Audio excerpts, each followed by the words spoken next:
Good morning, Arlene. Welcome, everybody. Welcome back to Magdala. We got a lot of cloud this morning, so I decided to change the beginning point so you can appreciate a little bit here at Magdala. This is really beautiful gardens, and here we have these fountains springing up. Good morning, everybody. Welcome back to Magdala.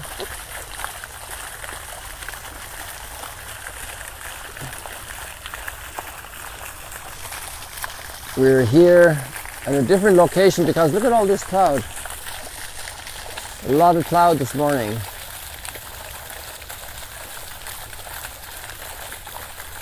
Look at that. All this cloud. It's amazing. So actually maybe there'll be more color away from the horizon than at the horizon itself, because there's a huge wall of cloud there. So welcome everybody to Magdala. We're getting started at a different location because of the cloud. So while this water is very calm, let me show you here, relatively calm after the sprouting of the fountains. Here we have a pool of fish. Let me show you this a little more closely. So these are fish from Murano Glass, designed by Maria Jesus Fernandez. Oh, I have an idea, since I learned this before. Let's do this. Let's bring the tripod down to help me to get in there close. So now I can do this, and you can get down real close to see the little fishy fish.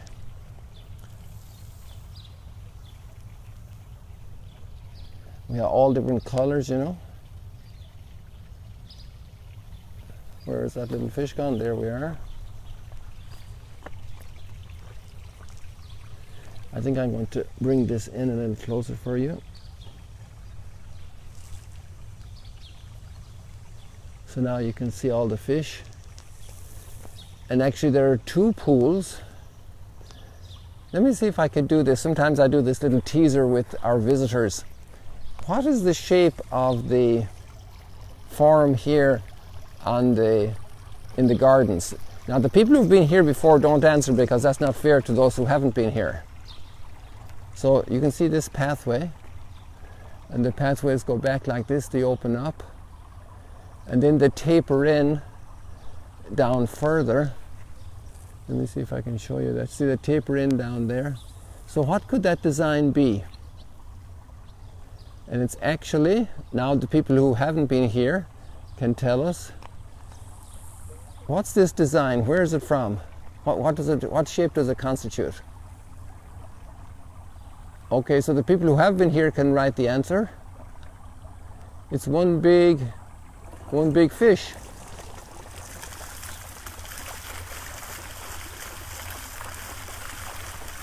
So these fountains are on a little clockwork, and they're turning off, and that's very restful when the water stops flowing, but then it's very refreshing when it does flow. Put your finger out and touch the water here at Magdala.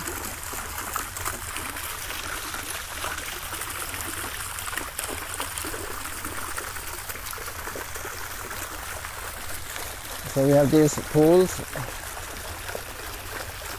This is the lobby in Mount Arbel. Now we're not going inside the lobby today. I'm away from the sun. I don't know what it's doing, but it's making very nice color here on this part of the clouds high up. So we just work our way back. So then we have two big fish, and in the eye of the fish we have the pool, and then we have another one down there with this pillar. So what's going on? Well, you can see on the pillar there are rough pieces. We'll get there when the water fountain stops in a moment. So we get the cloud up high but not down low. I mean the color up high but not down low. So here we have this very nice pools. We had a journalist here and her husband last night, and they just love this. And her family, we're fully sold out for the weekend with local tourism, thanks be to God. You know, this is a guest house here, so you can see. Imagine opening this in the end of November and going full steam with pilgrims, and then it was empty, it closed down for over 3 months. And thanks be to God, we've got the local tourism coming now, because this allows us to have our employees back, and they can earn a salary for their family. And we're very happy about that.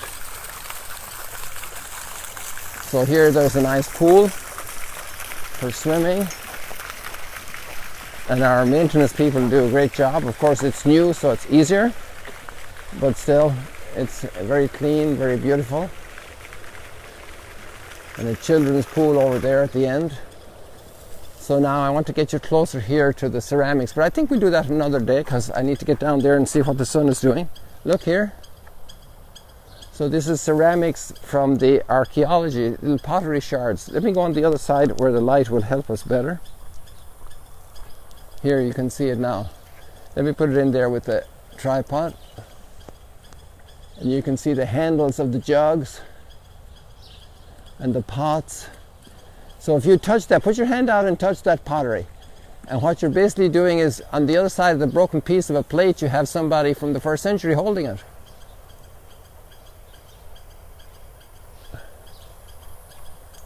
So here we are, a little bit of color over here, so the sun must be doing something, but it's a little late rising today. We're going to go by this beautiful 1.5 million piece mosaic. Oh, I forgot to tell you about how many fish are in the 2 pools. Between the 2 pools together, there's 153 fish. So we have the 2 fish for the miracle of the loaves and fish, and 153 for the miracle after the resurrection. So now let's go into the mosaic in a different way. I'm just going to go through it briefly. And here you can get down to see detail, because using I'm going to use the camera this way. And you can see the detail of the mosaic.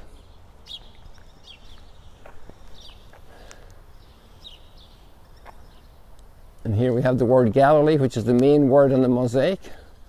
And the first big letter G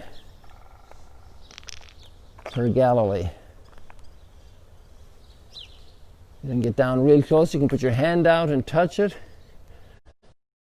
Galilee here.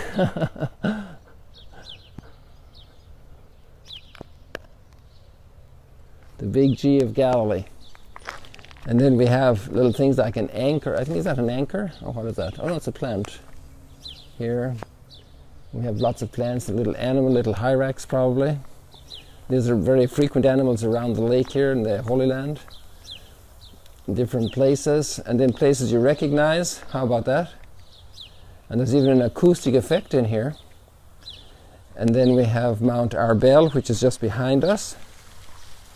You know, up there's Mount Arbel. On the left, over the southern wing of the guest house.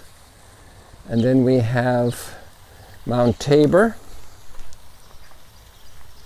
You see, and you can go down and see the detail, the wonderful work that was done here, amazing work. And then we have Moses and Elijah flanking Jesus at Mount Tabor. So lots of different things. The scouts coming in through the Negev into spy out the promised land. And Nain, the widow whose son was raised from the dead. And here we have Maria Jesus Fernandez. This wonderful artist has all extraordinary concepts, artistic concepts to do all of this. Maria Jesus Ortiz de Fernandez.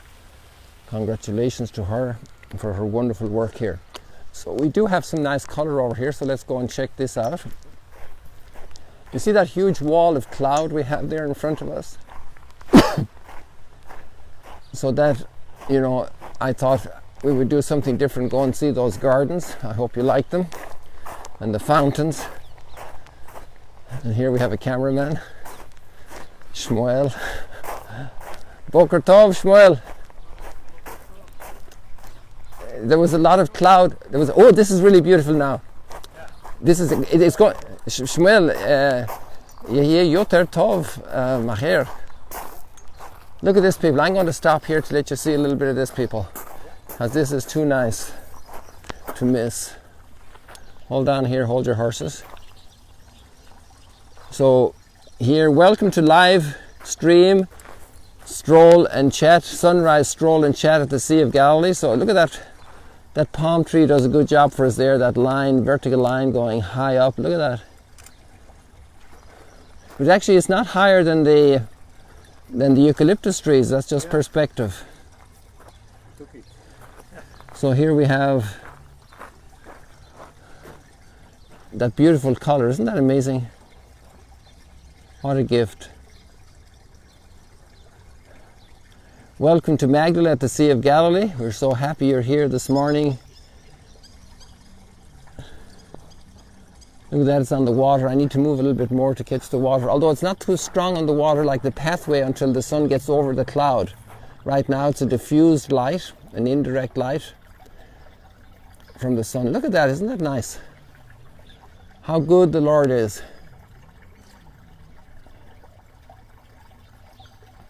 You think that was the highest tree, and by no means, because the others are taller, but the perspective. Sometimes we judge things and we don't have the right perspective for objectivity. In politics, in a family dispute over who lost this, or who put that, or who broke this. Perspective, people, we need perspective. We should ask Shmuel for lessons on perspective, because he is the perspective man with the camera. He's a professional photographer, has published a lot of pictures. I'm a little bit off angle here.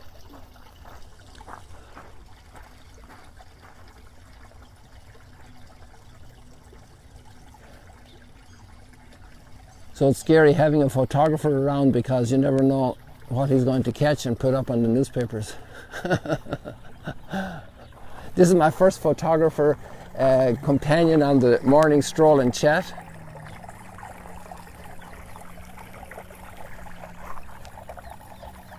So now these are sports people out in the water. They're not, I don't think Peter, James and John had jet skis. Hey, look at this angle here on this window. Again, this beauty. You know, we have so much history here, archaeology and architecture, art. It's such a gift what the Lord has blessed this place with, and it's all been donated.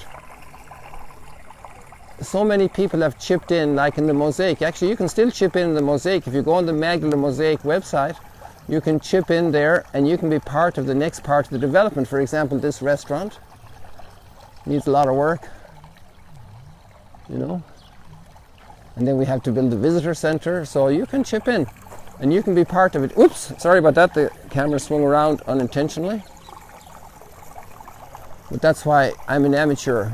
I'm not the pro, you know. If it didn't swing around, you wouldn't realize I wasn't a pro.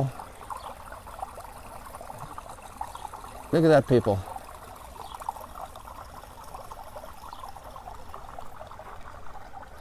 And here we have Mount Arbel again. There we are. And here's Ada going up to look after the guests. The interns live over in that little house now because the consecrated women are sick, so they needed a bigger apartment.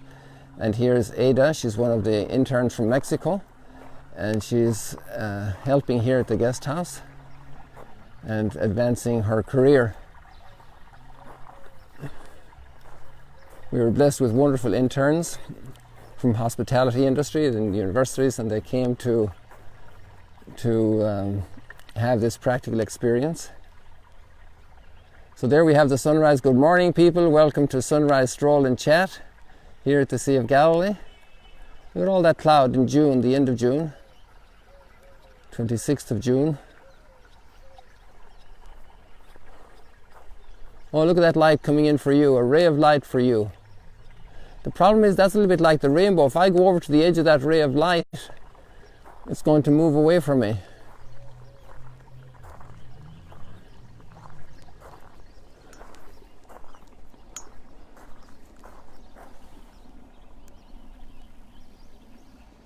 Hey, we got the light coming towards us. We got a little closer here.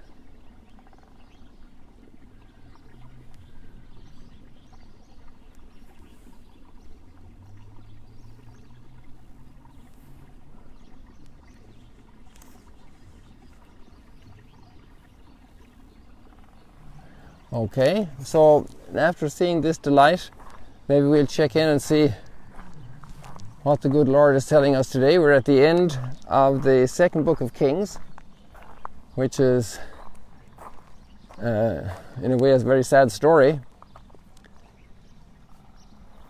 and we can't run away from the sad stories. We got to deal with them.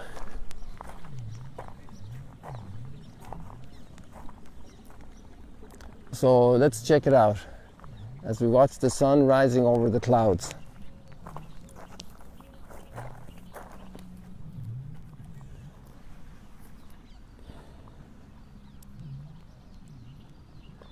There we go.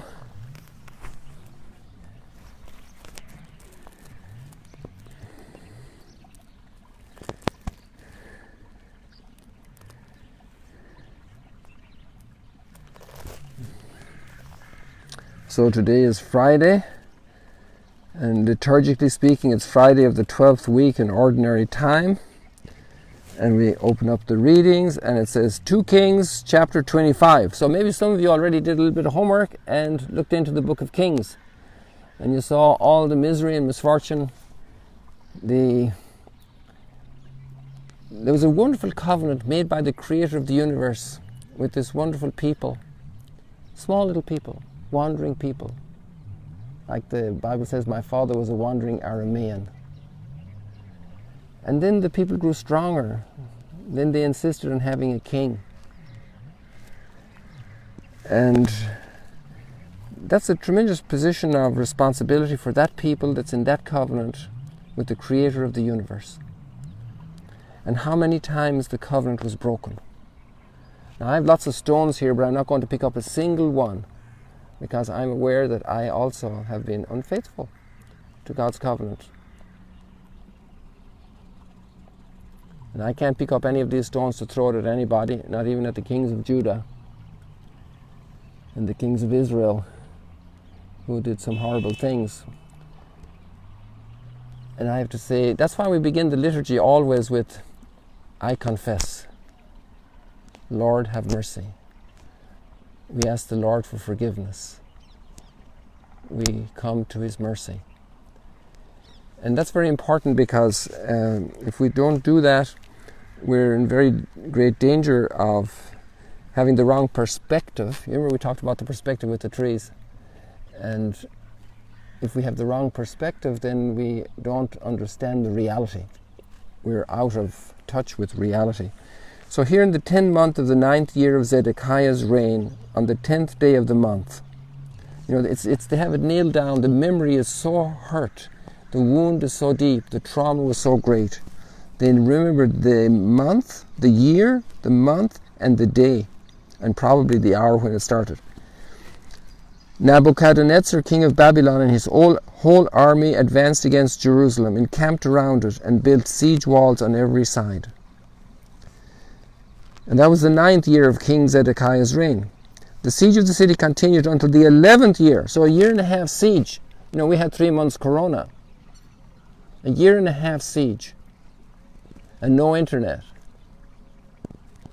No videos, no live strolls, no live stream strolls and chats from the Sea of Galilee. And you have a surrounding army that's out there with bows and arrows and all kinds of fireworks to attack. The siege of the city continued. On the 9th day of the 4th month, when famine had gripped the city, and the people had no more bread, the city walls were breached. Then the king and all the soldiers left the city by night through the gate between the 2 walls that was near the king's garden. Since the Chaldeans, that means the Babylonians, had the city surrounded, they went in the direction of the Arabah. That's down towards the Dead Sea. It's the desert area.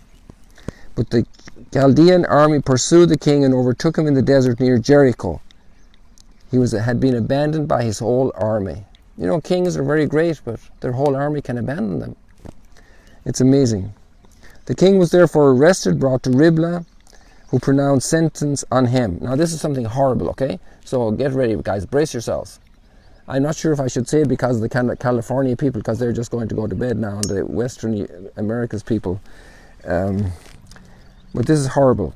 But I found it very, very striking, you know, the cruelty of mankind, and also the suffering, the intensity of the suffering. So Zedekiah had sons, and the king of Babylon blinded Zedekiah, but before he did, he slayed his sons before his eyes. So the last memory that Zedekiah had was of his sons, the last visual memory was of his sons being slain in front of his own eyes. And he was bound with fetters and brought to Babylon.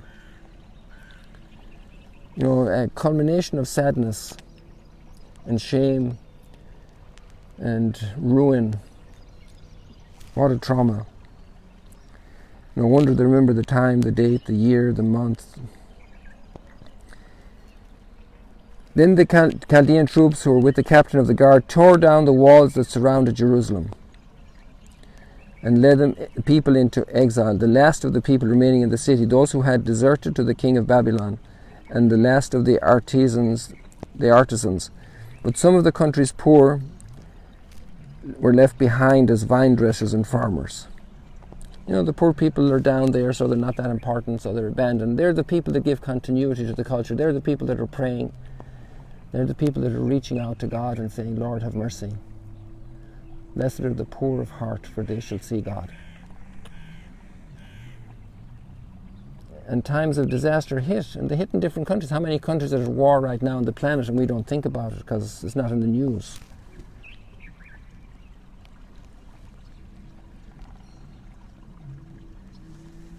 So it's very interesting. I invite you to go back and read those chapters, the chapters of the Book of Kings there, the last chapters, and you'll see how many times they were engaging in false worship. They're falling apart from their cultural identity, from their religious identity. And you have this disaster, the collapse, the caving in of a culture, of a people.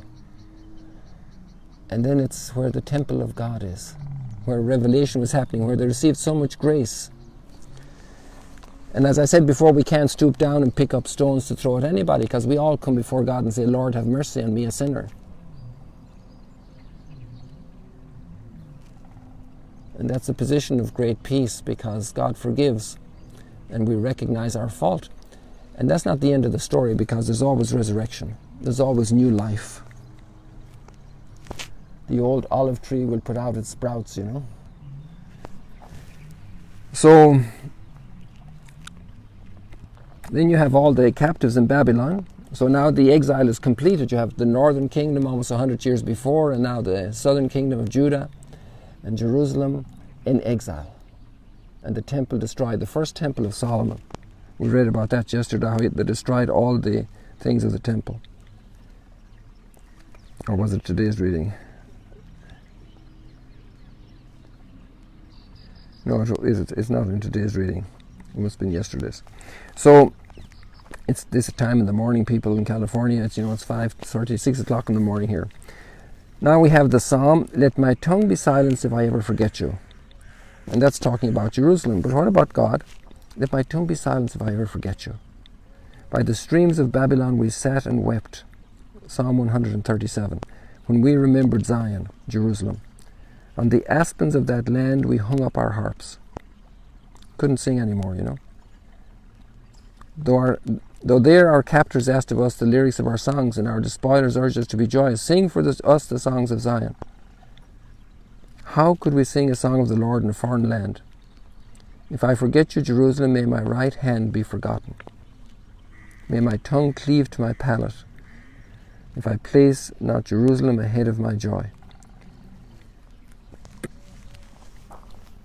And Jerusalem, the city of God, if I place not God as the fountain of my joy. So these are moments of contrition, these are moments of sadness, of downturn, and that's also part of life. And we all have our moments of maybe arrogance, inflation. We feel very confident, we feel we have charge of the world. We feel we can handle it all. And you know, there's a Creator who made us. And I have great respect for those who are agnostic and those who don't believe in God, because I don't know the path that they have been on, the disappointments they have experienced, the challenges they have met, and how we need to have a very open ear, and they can ask us very challenging questions about our faith. They can really put us on the spot with questions that are interesting questions and important, and they're good for us because this way we deal with the fact of sometimes we become very complacent, we're not coherent with our faith. So we believers need to do a lot.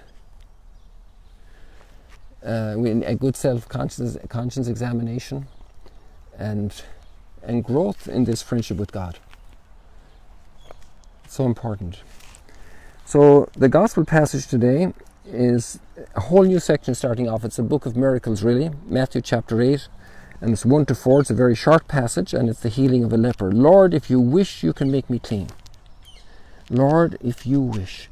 And it's not that the burden is on the Lord as much as the faith is so strong. I know you can make me clean.